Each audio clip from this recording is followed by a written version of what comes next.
Vous savez, la perfection n'est pas de ce monde. Donc on cherche toujours à parfaire ce que nous faisons.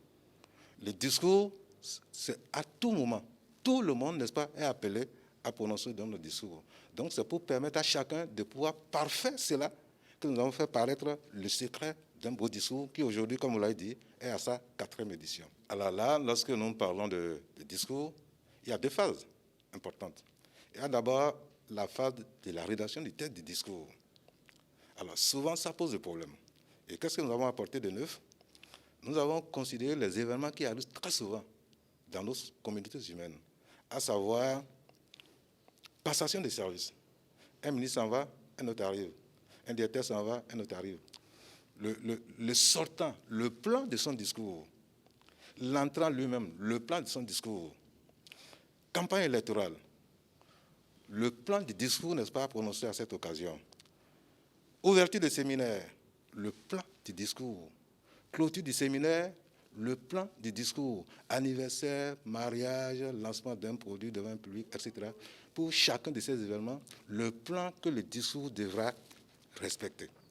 Ce faisant, il suffit, n'est-ce pas, lorsqu'il y a un événement, il suffit que vous preniez donc le plan, vous meublez, n'est-ce pas, par rapport à votre événement, et là, vous avez réussi, n'est-ce pas, la rédaction du texte du discours.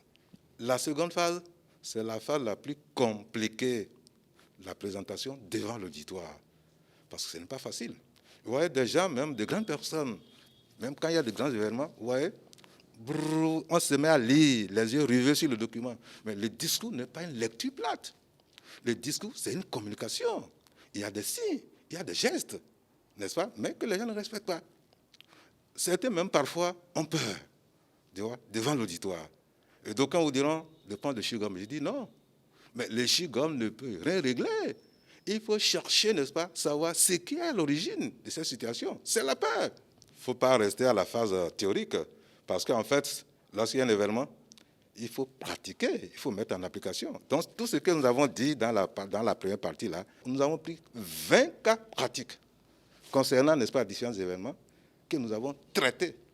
Là, en dehors, lorsque vous lisez la partie donc théorique, vous revenez, n'est-ce pas, par rapport à la pratique, au cas pratique que nous avons mis là. Et là, tout est net. Je recommande à tout le monde d'aller découvrir cette 4e édition et voir, n'est-ce pas, la différence qui existe entre celle-ci et les 3 premières éditions.